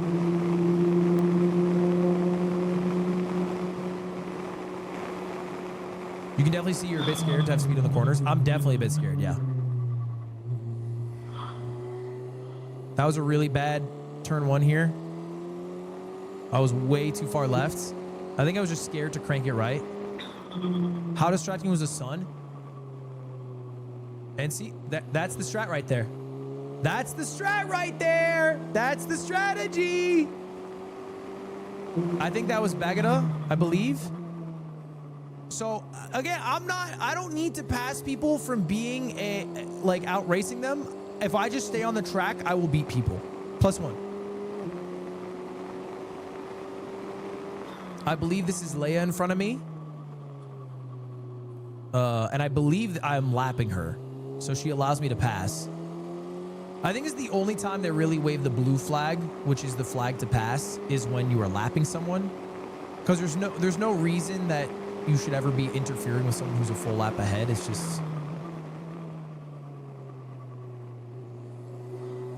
So that wasn't a +1 there. Formula is dangerous, so honestly, it's a bit surprising that this is even allowed. I suppose they prioritize safety over everything. The safety is a huge part of this. I mean, they really hammer home all the safety aspects of it. But, like, to be clear, I don't feel like this is that scary. I know it looks scary, but, like, we have done the equivalent of... Excellent, Ludwig. 6 tours à l'arrivée. 6 I think tours probably to go. 12 training days. Each training day maybe is like 4 hours of track time with an additional like 2 hours of like coaching time each day, and then maybe an hour each day of like safety review. So, you know, it felt like we were well equipped to take care of ourselves. They're still going 150 miles an hour. Yeah, but you can slow the car down so fast. If you go 150 miles an hour into a fucking wall, yeah, you're gonna fucking die. But like, it's very rare that happens. The tracks are designed in a way where there's a gravel pit that extends a certain distance, where if you were to go off, it would be able to slow you down. So it was very rare that, you know, a car would hit a wall. It happened very few times. I think there's only been one death in F4. And the reason for the death wasn't due to hitting a wall or hitting another car. It was, I believe, a tire or some device hit the driver in the seat, which is why they created the Halo shield. That's part of the inspiration for it, was that actually specific death. That was pre-Halo. Post-Halo, it's gotten a lot safer. I think a boxing event is a lot more dangerous than a F4 event. And I think those are a lot more accepted.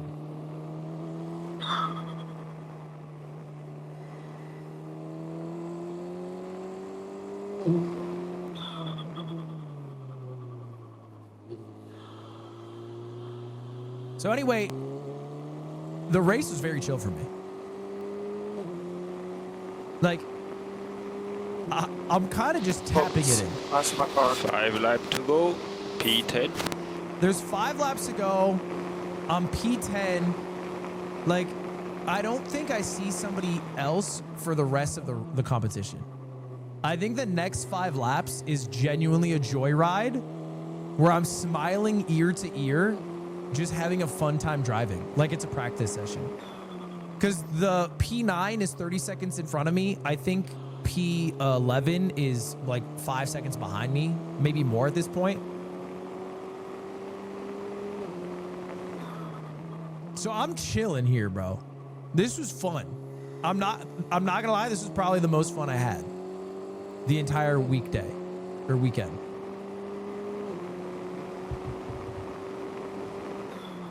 This is how Max Verstappen used to feel. This is me being the white Verstappen. Instead of P1, I add a 0 at the end, though. How did P9 get so far ahead of you? Well, a part of it is they're all just faster drivers than me. And I was not... you can hear it again. Hold up, I won't speak over it this time.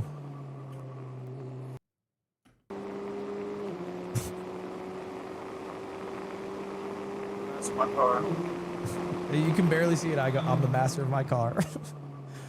I think part of the reason they got so far ahead is because I had to slow down on those straights, which was like a huge time difference, and then I did not have the speed to catch up. So like if they're consistently doing 142s and I'm doing 140, you know, if they're doing 143s and I'm doing 146s over the course of 13 laps, I'm just going to end up falling behind by like 30 seconds.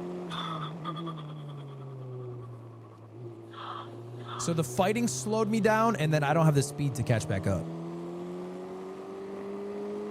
Do you use a different visor because of the low sun? I think the visor was all style, like the choice of color. I'm sure you would use a tinted visor for the sun, but I don't know if my color is the best. I will say the sun fucked me right here specifically. I missed my turning point almost every time for the first 10 laps because I just couldn't see it because of the shaded part. So I ended up fucking up this turn a lot. Here I fuck it up again because it genuinely just looked impossible to see to me. Lockup? I had a bit of a lockup there. We can rewatch.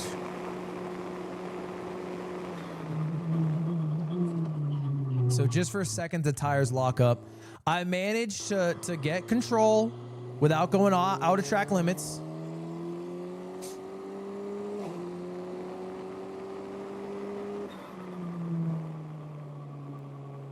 Is that your breathing? No, that's, yeah, somebody said in chat, it's the turbocharger. Basically, when you press the gas, Michael told me this once, when you press gas, what's happening is you're opening up the air intake for the car. And so more air goes in, so it's able to combust faster. And so when you let go of gas, all of that air valve shuts very quickly or some shit, and it's the fucking... It's the air closing off, I guess. I don't know enough about... Everything I know about cars is from Michael telling me in passing. But it's all air. Basically, car goes fast because more air. Because all a car is explosions, and explosions is air, gas, and more air means more fire.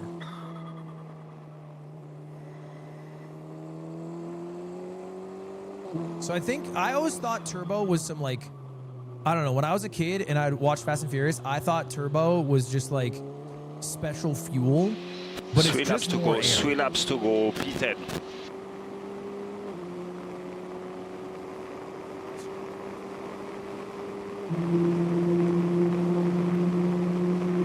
Reply to the dono. I totally missed it. What was it?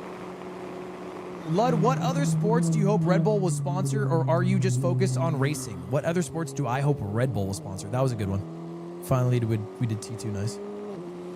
What other sports would I want Red Bull to sponsor? They're in a lot of sports, to be honest. They're in so many. I don't know if there's a sport I want them to do that they're not in.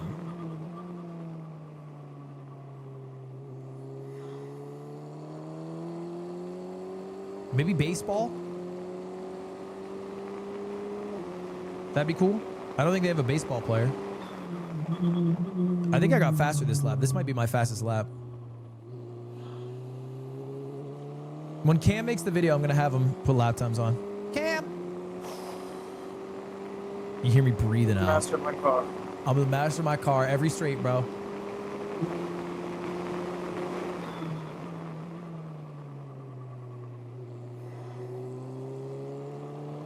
I think it's important, though. Although it's corny, I think it was important to do that because you basically have to refocus every lap. You know, and there's some things that are like this sun was fucking miserable. If you lose focus for an instant and you're going, you know, 60 miles around a turn, you can easily spin out or go into the gravel and it's GG for you that day.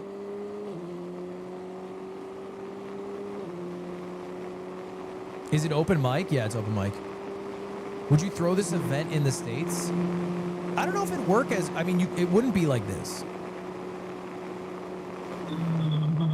I would hesitate to do it because I think the expectation would be that it would be GP Explorer America, which it just wouldn't be. You know what I mean?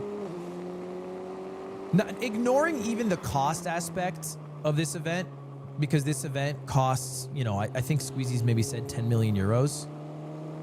This is Billy, who I'm lapping, so he allows me to pass.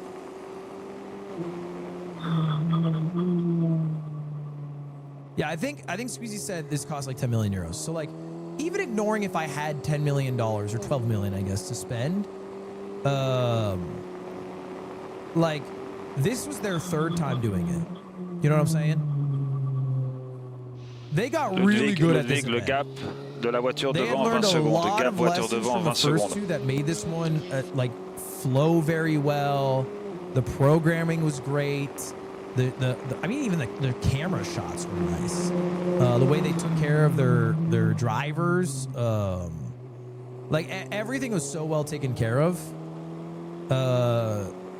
And so, if I were to do a racing event, it would be very hard. It would be comparable, I guess, maybe to the first iteration of this event, which was a lot smaller in magnitude. But I don't know. What makes this event really cool is that these are some of the biggest French, not just streamers, but like YouTubers and musicians, like creators. Last lap, Ludwig. So I don't know if I could get 24 Americans to all agree to do this, because it's a big ask. It's fucking... It's like, I don't know, the equivalent. You got to fly somewhere. You have to do 3 different weeks of training.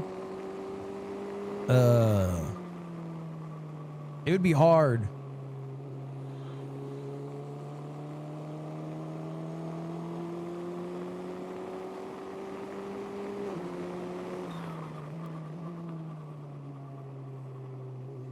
Like, I don't think I can get Jinxie, Summit, and fucking Stable Ronaldo to agree to this.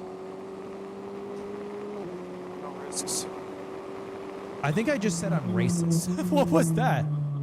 What was that? No risks. What did I just say? Did I just say I'm racist?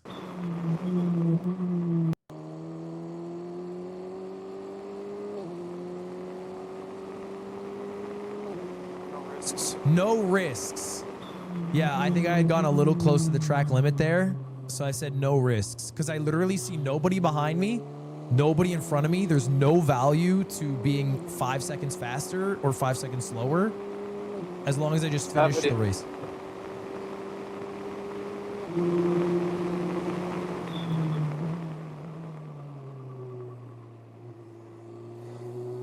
I'm taking this part real slow.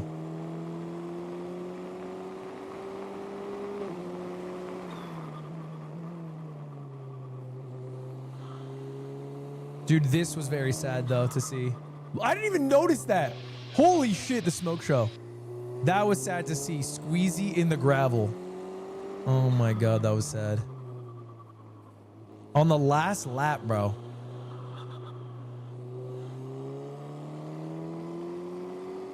Did the neck foam help? Let's go! Bravo, Ludwig. Congratulations. Excellent, guys. I'm happy for you. Not too shabby. Let's go! Holy! Let's go, baby! Merci, les gars! Let's go! They had all the, Woo! they call them Merci! commissioners. The people who wave the flags lined up waving J'ai fini at us. laquelle position? P9. P9!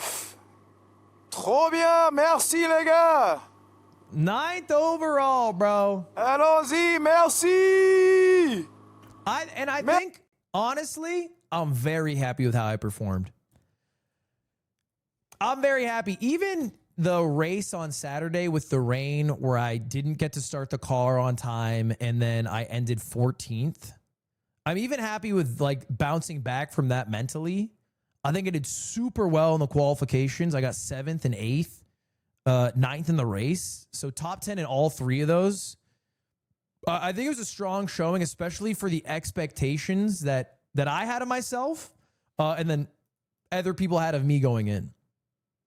Because I genuinely think I was the 3rd slowest or 4th slowest going into the weekend, like going into that week from the last training session. So anyway, it was fucking hype. Shout out Squeezy for the event. It definitely made me, it inspired me for the events that I do. Because he does a lot of shit I don't do. I will say, bro, he takes care of the people that show up to his events way more than I do. He flies them out business. Brother, do you know how many Air France miles I have? I have enough Flying Blue miles from the free business class flights that I got to France that I can get a business class flight for free. That's crazy. That's insane. He left us with like little gifts every single day, which was really sweet. That we would go in. We were fed. Nah, dude, it was awesome, man. It was awesome. I could not thank Squeezy enough for inviting me. Honored to be a part of the last race. And honestly, hope he does another. Hope he does another, bro. I know he said he won't, but it would be sick. Si vous repérez une faille dans le truc, ou à l'inverse, que vous avez une bonne idée, peut-être que vous dites ça pourrait être bien intégré là-dedans. Hein? Ludwig! Hey! My P7? P8? P9. Ah, I don't remember. Fuck. Thank you, my Overshot me friend! by 2. Mais il parle français, pourquoi je parle en anglais? J'en sais rien! He said, why am I Ludwig! speaking English? He speaks French. Et d'ailleurs, les gars, les inters, c'était incroyable de les avoir sur ce projet. Ludwig et Michael Reeves sont deux zinzins de l'espace, mais pur et dur. Vous allez voir dans le vlog d'ailleurs, notamment lors d'une séquence yoga. Ils sont hilarants de malade. When we did yoga, oh dude, we did a yoga segment. That shit was funny. Un peu plus timide, on va dire que c'est showman, que sont nos très chers Amerlocs Ludwig et Michael Reeves. Mais c'était vraiment, tout le monde s'est vraiment marré. C'était vraiment cool. Tout le monde s'est mélangé et tout. J'étais trop content. Everyone did get along. Vraiment bien, les gars. Et Ludwig, coup de cœur, les mecs, il est vraiment hilarant, cet enfoiré. Il est hilarant. He's hilarious. Et c'est un gros trader, ça c'est bien. Il a fait une belle perf, d'ailleurs, Ludwig. Il a fait une très belle perf, les gars. C'est vraiment un boss. Alors qu'ils ont eu un peu moins, je crois, de sessions d'entraînement que les Français. Une en moins, je crois. Donc, non, il a été vraiment bon. C'était incroyable. Même avec eux, on a vécu ça avec eux, c'était dingue. Voilà. Qu'est-ce que j'ai d'autre à ajouter? Shout out Squeezy, bro. Chat. Ludwig 7, my favorite racist. Blame the yard for no yoga in the video, by the way. It's all right. It'll end up in someone else's vlog, and it was all in French anyway. Basically, we did yoga, and it was funny, and I ripped ass. And then at one point, they started making fun of Americans. They were doing American impersonations. And guess what the American impersonation is? I like Belgal and shooting guns at fucking schools. And so then I was like, okay, well, I got to defend home turf here. So then I was like, I'm French. I have a 14-year-old bride. And then it got really quiet. That one they didn't laugh immediately at that one. That one was like a whoa and escalate. So I didn't realize, maybe I escalated too quickly. But I had to defend home turf. I know America's not in a good spot, but I'm not going to let a fucking European make fun of me for that. Okay, that's what we make fun of ourselves for.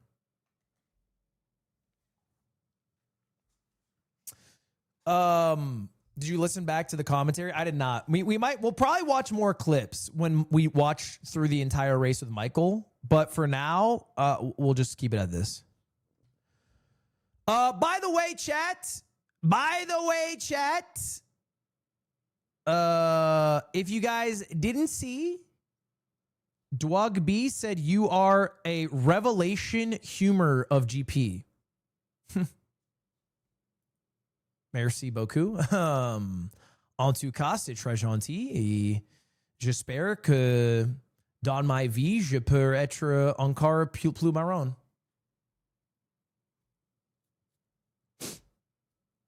Don't call me Jay. Thank you for 10 months. Are the Dodgers winning tonight? There's a reason that the Phillies only brought one jersey for both days. They know they're going home, bro. They literally only brought one jersey for both days. I would watch your stream if you weren't a white man. First off, I'm Latino.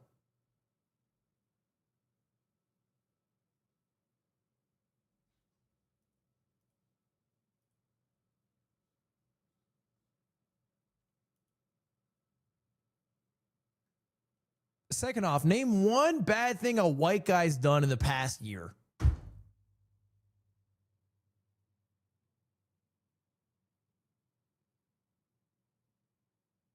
Okay, maybe let's skip this segment.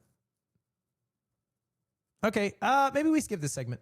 All right, chat. By the way, if you guys don't know, we did a deep cleaning of our warehouse. Monica's birthday is today. Can you wish her? Thanks, Ludwig. Have a great stream. Happy birthday to her. Thank you for the dono.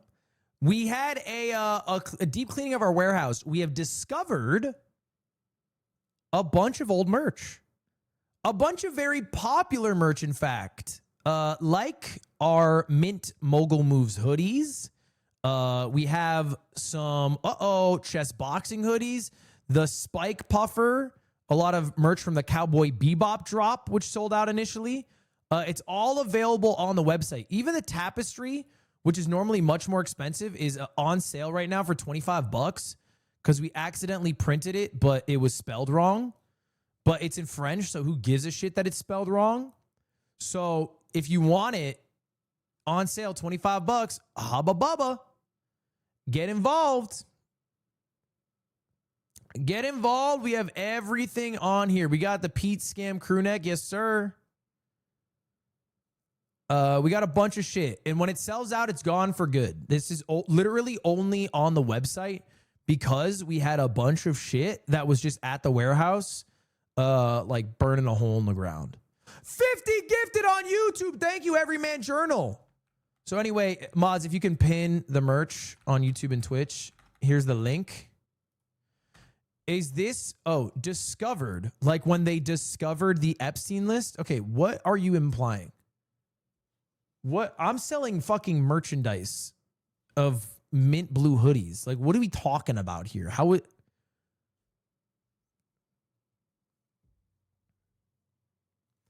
Paul, thank you for the prime. I'm just asking questions. Okay, I feel like you're doing a little more than just asking questions, but I'll digress.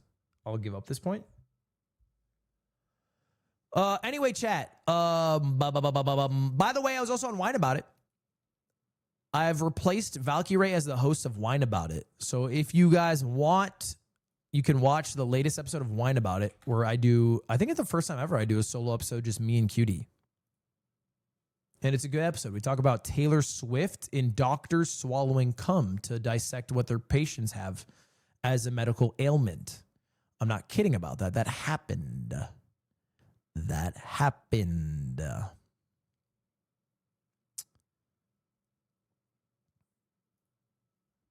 Yeah, it's like it like belongs in an Illumination movie. I did say some mean shit about Taylor Swift, so hopefully I don't get in trouble for that.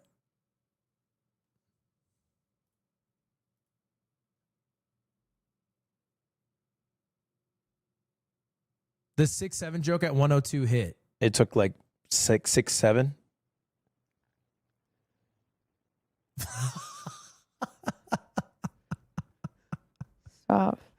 But it's so cringe. Even Scooter's just shaking his head. We all hated to it. drive there. That fucking And, hit, bro. And in America, you'd have to fly, which is like insane. Yo, that hit. That was a good one. Thank you for the 100 gifted Everyman Journal. Hubba bubba.